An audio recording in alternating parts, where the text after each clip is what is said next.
हर दिन करोड़ों लोग मंदिर जाते हैं, कोई माथा टेकता है तो कोई घंटी बजाता है। लेकिन क्या कभी आपने सोचा ये घंटी आखिरकार क्यों बजाई जाती है? क्या भगवान को जगाने के लिए या फिर शुद्ध आस्था की आवाज के लिए? यानी इसके पीछे एक ऐसा रहस्य जो साइंस और संस्कृति दोनों से जुड़ा है। यानी मंदिर में घंटी बजाने की सच्चाई जो आपने कभी सुना ही नहीं हो।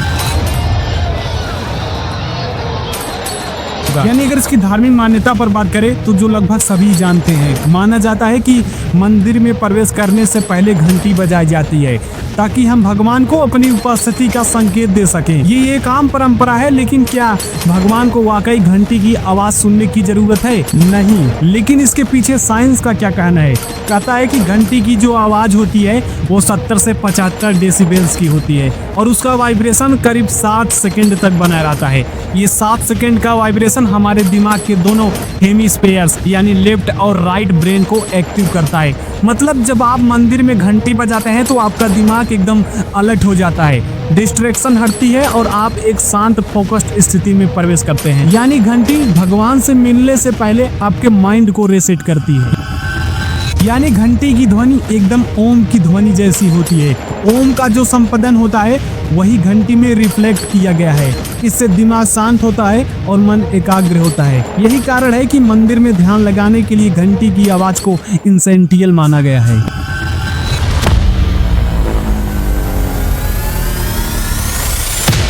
लेकिन इस वीडियो को शुरू करने से पहले मैं आपको बता दूं, मैं इस पूरे वीडियो को लगभग 3 पार्ट में डिवाइड करने वाला हूं, जहां इसका पहला पार्ट इसके हिस्ट्री और कल्चर बैकग्राउंड से होने वाला है। यानी इस घंटी के पीछे का इतिहास क्या है और इसकी कल्चर बैकग्राउंड क्या है। यानी जहां पहले पार्ट में हम यह देखेंगे कि आखिरकार घंटी बजाना आस्था की आवाज है या विज्ञान की पुकार है, और तो जो हजारों साल पुराना रिवाज चलता आ रहा है घंटी बजाने का, आखिरकार ये कहां से शुरू हुआ। बाकी भाई तीसरी चीज, जो मंदिरों के आर्किटेक्चर में घंटी सिर्फ एक सजावट ही नहीं है, कैसे एक सटीक गणना भी है। बाकी भाई इसकी चौथी चीज, जो दुनिया भर की संस्कृतियों में आज भी घंटी की जगह क्यों दी जाती है और कैसे घंटी बजने की 7 सेकंड की गूंज हमारे मन और चेतना पर असर डालती है। और वहीं दूसरी ओर जो पार्ट 2 में देखने वाले हैं, यानी एक घंटी की एनर्जी और उसकी शक्ति कैसे आज तक कोई नहीं समझ पाया, और तो और इस 7 सेकंड का रहस्य, यानी ये हमारी घंटी 7 सेकंड तक ही क्यों गूंजती है और यह 7 सेकंड की गूंज अपने आसपास की बैक्टीरिया और माइक्रोब्स को कैसे नष्ट कर देती है। और वहीं सबसे बड़ी बात, आखिरकार प्राचीन मंदिरों की बनावट घंटी के हिसाब से क्यों तय होती थी, और तो और क्या घंटी बजाना इस आधुनिक सोच की भूल है या नहीं। और तो जो हम पार्ट 3 में कवर करने वाले हैं कि कैसे मॉडर्न लाइफ और मेंटल हेल्थ पर घंटी की प्रासंगिकता आज भी जिंदा है और घंटी का मजाक उड़ाना कैसे एक अधूरी समझ का नतीजा है। और तो पश्चिमी दुनिया में घंटियों की वापसी कैसे हो रही है, यानी जहां इस परंपरा को तो हम छोड़ रहे हैं तो वहीं पश्चिमी दुनिया के लोग इसे अपना रहे हैं।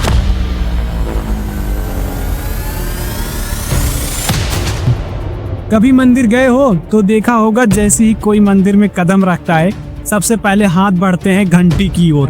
टन टन की वो आवाज जो कई बार कानों में घुसती है और कई बार सीधे दिल में उतरती है। लेकिन क्या आपने कभी सोचा कि हम घंटी क्यों बजाते हैं? क्या ये बस एक धार्मिक परंपरा है जो सदियों से चली आ रही है, या इसके पीछे कोई गहरा विज्ञान, ऐतिहासिक महत्व और मनोवैज्ञानिक प्रभाव छुपा हुआ है? इसे जानबूझकर आज तक किसी ने सही बताया ही नहीं। यानी आज के इस वीडियो में सिर्फ एक परंपरा की कहानी नहीं है, बल्कि आपकी सोच बदलने वाली एक खोज है जिसमें आस्था भी है, साइंस भी है और हमारे इतिहास की वो परतें भी जो आज की पीढ़ी के सामने शायद कभी खोली ही नहीं गई हो। आखिरकार हजारों साल पुराना रिवाज ये कहां से शुरू हुआ घंटी बजाना? भारत में मंदिरों की इतिहास हजारों साल पुराना है। मेसोपोटामिया से लेकर सिंधु घाटी सभ्यता तक हर संस्कृति में ध्वनि को एक विशेष शक्ति माना गया है। लेकिन हिंदू धर्म में ध्वनि को सिर्फ शक्ति नहीं बल्कि सृजन का मूल कहा गया है। ऋग्वेद में कहा गया है कि नाद ब्रह्मा, यानी ध्वनि में ब्रह्मा है, जिसका मतलब है कि पूरा ब्रह्मांड एक ध्वनि से बना है। अब सोचिए, जब पूरी सृष्टि एक ध्वनि से बनी हो तो मंदिर में बजने वाली घंटी भी तो उसी ध्वनि को दोहराने का एक माध्यम हो सकती है। लेकिन क्या सिर्फ इसलिए घंटी बजाई जाती है? नहीं, इसकी शुरुआत सिर्फ धार्मिक नियमों से नहीं बल्कि एक खास उद्देश्य और सोच के साथ हुई थी, जहां मंदिरों में घंटी लगाना सिर्फ सजावट नहीं बल्कि एक सटीक गणना है। यानी प्राचीन मंदिरों की रचना कोई आम कारीगर नहीं करता था। उस जमाने में स्थापत्य शास्त्र, नाद शास्त्र और ध्वनि विज्ञान का गहरा अध्ययन किया जाता था। घंटी मंदिर के मुख्य प्रवेश द्वार या गर्भगृह के सामने लगाई जाती थी। इसका कारण सिर्फ पूजा की शुरुआत नहीं था, बल्कि घंटी की गूंज से मंदिर के पूरे वातावरण को एक्टिव करना था। प्राचीन वास्तुविद मंदिरों को इस तरह डिजाइन करते थे कि घंटी की आवाज मंदिरों की दीवारों से टकराकर पूरे गर्भगृह में पैदा करे, जिससे एक विशेष प्रकार की पॉजिटिव फ्रीक्वेंसी उत्पन्न हो। ये वो जगह थी जहाँ ध्वनि और आस्था एक साथ मिलती थी। यानी अगर देखा जाए तो नाद यानी साउंड एनर्जी का महत्व भारत में इतना अधिक रहा है कि हर पूजा में कोई न कोई ध्वनि उपकरण अनिवार्य होता था। शंख, मजीरा, डमरू और सबसे आम घंटी। यानी ध्वनि का एक सीधा असर हमारे दिमाग और शरीर दोनों पर होता है। लेकिन खास बात यह है कि मंदिर की घंटियों को इस विशेष एक्यूसिटी और प्रॉपर्टी से बनाया गया है कि वो 7 सेकंड तक कंपन करती है। अब यहीं से शुरू होता है असली साइंस। यानी दुनिया भर की संस्कृतियों में घंटी की जगह क्यों दी जाती है। अब आप सोचेंगे कि क्या घंटी बजाना सिर्फ भारत में ही होता है? नहीं भाई, अगर आप देखें तो दुनिया के कई हिस्सों में भी घंटियों का उपयोग होता है। यानी चीन में मंदिरों और किलों की घंटियां, जापान में सुओनोटो घंटी, कैथोलिक चर्च में चर्च बेल और बौद्ध विहारों में मंदिर की ध्वनि साधना और यहाँ तक कि स्कूलों में भी घंटी ही समय का संकेत होती थी। क्यों? क्योंकि घंटी की ध्वनि इंसान के दिमाग को अलर्ट और प्रेजेंट मोमेंट में ले आती है। अब यहाँ एक और मजेदार बात आती है कि भारत में घंटी सिर्फ अलर्ट करने के लिए नहीं बल्कि मेंटल डिटॉक्स के लिए बजाई जाती है। और इस घंटी का असर आखिरकार हमारे मन और चेतना पर कैसे असर करता है। यानी भारतीय योग और ध्यान परंपरा में कहा गया है कि मनुष्य का मस्तिष्क 2 हिस्सों में बटा है, लेफ्ट ब्रेन और right brain. Left brain logic और रीजनिंग से जुड़ा है, जबकि राइट ब्रेन हमारी क्रिएटिविटी और भावना से है। जब आप घंटी बजाते हैं तो उससे निकले वाला 7 सेकंड का वाइब्रेशन हमारे दिमाग के दोनों हिस्सों को एक साथ एक्टिव करता है। इससे ब्रेन वेव्स बैलेंस होती है और इंसान ध्यान और भक्ति की स्थिति में प्रवेश करता है। यह साबित करता है कि मंदिर में घंटी सिर्फ भगवान को जगाने का जरिया नहीं थी, बल्कि खुद को इनर पीस की स्थिति में लाने का टूल्स थी। अब आगे क्या? हमने अब तक देखा कि घंटी कोई ब्लिंड फेथ नहीं, इसका इतिहास है, इसका साइंस है, इसकी आर्किटेक्चर है और ग्लोबल रेलिवेंस है। लेकिन असली मजा तब आएगा जब हम जानेंगे कि इसके अंदर कौन सी मेटल्स होती है, घंटी की आवाज कैसे हवा में बैक्टीरिया को भी खत्म कर सकती है और क्यों इसे पॉजिटिव एनर्जी एक्टिव माना जाता है। ये सब हम देखेंगे पार्ट 2, जहां हम इसे पूरे साइंटिफिक के साथ जानने वाले हैं और ये भी जानेंगे कि मंदिर की घंटी सिर्फ आवाज ही नहीं है बल्कि कैसे एक एनर्जी भी है। यानी जब कोई घंटी बजती है तो वह सिर्फ टन टन की आवाज नहीं होती बल्कि वो के स्पंदन होता है। यानी ये गूंज होती है, एक कंपन जो न केवल हवा को हिलाता है बल्कि हमारे शरीर, दिमाग और आसपास के वातावरण पर गहरा प्रभाव डालता है। घंटी को सिर्फ धार्मिक यंत्र समझना उसकी बेइज्जती है, क्योंकि असल में ये है एक साइंटिफिक साउंड जनरेटर। ये एक ऐसा उपकरण जो वाइब्रेशन के जरिए एनर्जी को ट्रांसफर करता है। यानी इस घंटी की ध्वनि की संरचना अगर साइंटिफिक लैंग्वेज में समझे तो यानी जब घंटी बजती है तो इसमें से निकलती है एक विशेष प्रकार की ध्वनि जिसे हम कहते हैं रेजोनेंट फ्रीक्वेंसी कहते हैं। ये फ्रीक्वेंसी आमतौर पर 540 से 600 हर्ट्ज के बीच होती है और खास बात यह है कि ये इंसानी ब्रेन वेव्स की फ्रीक्वेंसी से मेल खाती है। यानी हमारे दिमाग में 5 प्रकार की ब्रेन वेव्स पाई जाती हैं। पहली है डेल्टा जिसे गहरी नींद बोलते हैं, दूसरी है थीटा जिसे मेडिटेटिव स्टेट बोलते हैं, बाकी तीसरा है अल्फा जिसे रिलैक्स्ड अवेयरनेस बोलते हैं, बाकी चौथा बीटा जिसे अलर्ट स्टेट, बाकी पांचवा गामा जिसे हाई फोकस बोलते हैं। यानी घंटी की ध्वनि मुख्यतः अल्फा और थीटा के बीच रिजोनेट करती है। यानी ये इंसान को एक शांत, फोकस्ड और ध्यान पूर्ण स्थिति में ले जाती है। इसका मतलब जब आप मंदिर की घंटी बजाते हैं तो आपका दिमाग धीरे धीरे अलर्ट से काम की ओर जाता है और आपकी सोच धीमी होती है और आप प्रेजेंट मोमेंट में आ जाते हैं। और तो और अगर वहीं 7 सेकंड का रहस्य की बात करें, यानी क्यों घंटी 7 सेकंड तक ही गूंजती है, क्या ये बस संयोग है? नहीं भाई, यह जानबूझकर किया गया है। क्योंकि 7 सेकंड का वाइब्रेशन इसलिए रखा गया है क्योंकि ये इंसान के दिमाग की दोनों हेमिस्फीयर को साइनिंग करने के लिए साइंटिफिकली आइडियल समय है। यानी स्टडी में पाया गया है कि अगर कोई ध्वनि 6 से 7 सेकंड तक लगातार आपके आसपास गूंजे तो आपका मस्तिष्क धीरे धीरे इंट्रेन की ओर हो जाता है। यानी वो उस साउंड फ्रीक्वेंसी को फॉलो करने लगता है। इससे व्यक्ति स्ट्रेस, डिस्ट्रैक्शन और एंजाइटी से बाहर आकर इनर कामनेस में प्रवेश करता है। लेकिन अब सवाल ये भी है कि मंदिर की घंटियां किससे बनाई जाती हैं? तो सामान्यतः मंदिर की पारंपरिक घंटियां पंचधातु से ही बनाई जाती हैं। पंचधातु यानी 5 से शुद्ध धातुएं, तांबा, जस्ता, पीतल, चांदी, सोना या लोहा। इन धातुओं का मिश्रण सिर्फ मजबूती के लिए नहीं होता, बल्कि इससे निकलने वाली ध्वनि में हार्मोनोसिस और रेजोनेंस का संतुलन बना रहता है। इन धातुओं से जो स्पंदन निकलता है वह न सिर्फ कानों को सुकून देता है, बल्कि शरीर के एनर्जी पॉइंट पर भी असर करता है। लेकिन जो सबसे बड़ी बात, आपने कभी ये सोचा आखिरकार मंदिरों के आसपास हमेशा एक शुद्ध वातावरण क्यों महसूस होता है? इसका एक कारण है घंटी की ध्वनि। यानी कुछ एक्यूस्टिक रिसर्च पेपर के अनुसार घंटी की ध्वनि का कंपन एरियल बैक्टीरिया यानी हवा में मौजूद कुछ जर्म्स और माइक्रोब्स को डिस्ट्रॉय करने की क्षमता रखता है। हालांकि यह पूरी तरह से जर्म्स किलर नहीं है, लेकिन नियमित ध्वनि कंपन वातावरण में मौजूद नकारात्मक तत्वों को कमजोर कर देता है। इसलिए प्राचीन मंदिरों में सप्ताह में कई बार घंटियां बजती थी, सुबह शाम विशेष पर्दों पर, जिससे न सिर्फ वातावरण शुद्ध हो बल्कि लोगों के मन और शरीर पर भी उसका सकारात्मक प्रभाव पड़े। और तो और सबसे बड़ी बात, आखिरकार इसकी आध्यात्मिक और वैज्ञानिक कनेक्शन क्या है?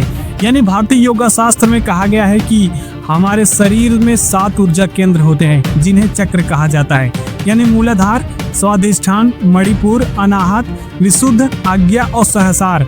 माना जाता है कि घंटी की ध्वनि विशेष रूप से विशुद्ध चक्र को एक्टिवेट करती है, जो कम्युनिकेशन, क्लियरिटी और एक्सप्रेशन से जुड़ा होता है। यानी घंटी बजाते समय जब हम पूरी ऊर्जा टन टन करते हैं तो हमारी थ्रोट चक्र से जुड़ी नाड़ियां सक्रिय होती हैं। इससे मनुष्य के अंदर क्लियरिटी ऑफ थॉट और एक्सप्रेशन डेवलप होता है। लेकिन क्या आपने कभी गौर किया कि पुराने मंदिरों में घंटी कहाँ लगी होती है? यानी न ज्यादा ऊंचाई पर न ज्यादा नीचे, वो होती थी ठीक इतनी ऊंचाई पर जहां आप हाथ बढ़ाकर आराम से बजा सकें। ये प्लेसमेंट कोई संयोग नहीं, बल्कि पूरी साउंड प्रोपेगेशन कैलकुलेशन पर आधारित होती थी।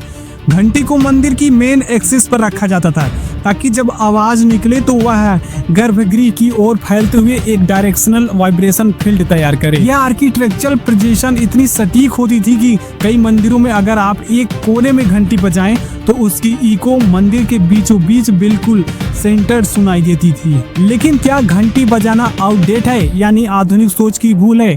आखिरकार आज की पीढ़ी में कई लोग मंदिर जाकर घंटी बजाने को पुरानी सोच या अंधविश्वास समझते हैं। कई जगहों पर तो इसे नॉइज पॉपुलेशन तक कहा गया है।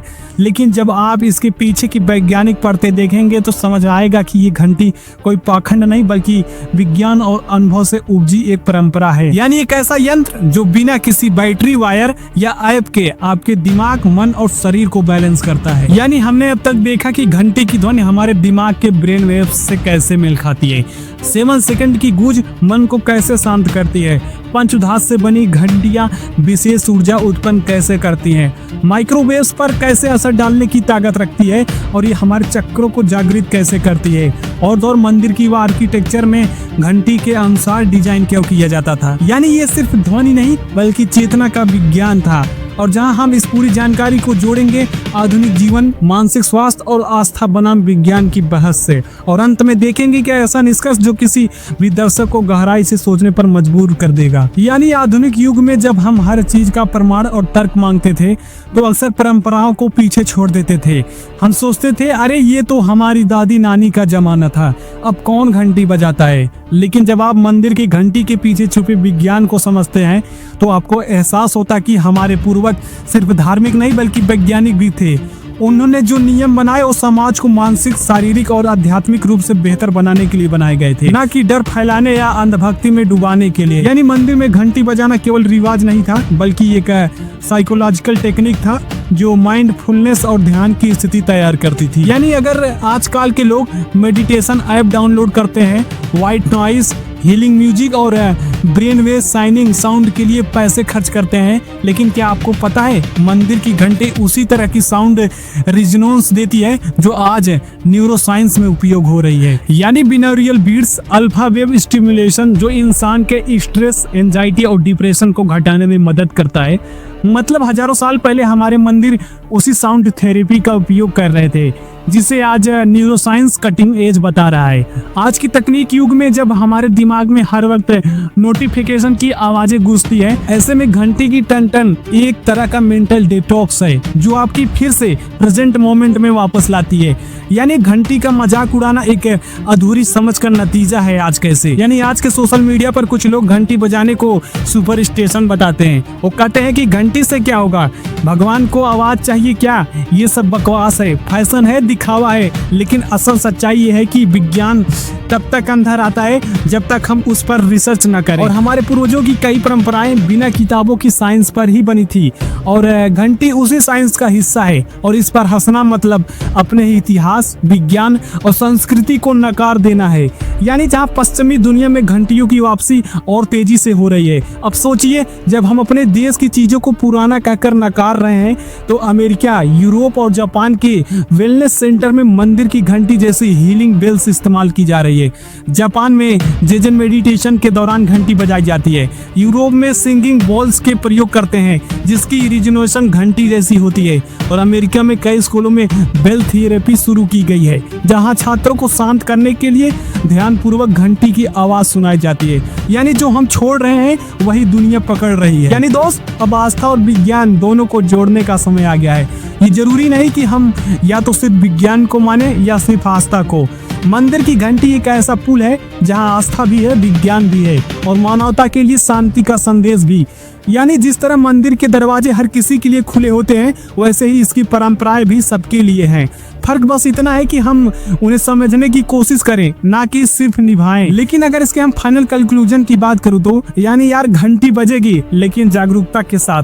तो अगली बार जब आप मंदिर जाएं और आपकी अंगुलियां घंटी की ओर बढ़े तो बस यूं ही टेंशन मत करना। याद रखना, तुम ऐसी परंपराओं को छू रहे हो जो तुम्हारे दिमाग, शरीर और आत्मा तीनों को जागृत करती है। यानी घंटी की एक आवाज तुम्हें इस तेज दुनिया की भागदौड़ से निकालकर तुम्हारे भीतर की आवाज से जोड़ सकती है। और यहीं से असली पूजा, असली ध्यान और असली विज्ञान है। यानी अगर आपको ये भाई वीडियो पसंद आई हो तो शेयर जरूर करें, क्योंकि अब समय आ गया है कि आप अपनी परंपराओं को अंधभक्ति नहीं बल्कि समझदारी की नजरों से देखें।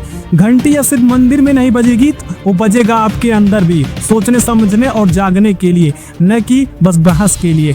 बाकी भाई लोग समझदार आप खुद हो।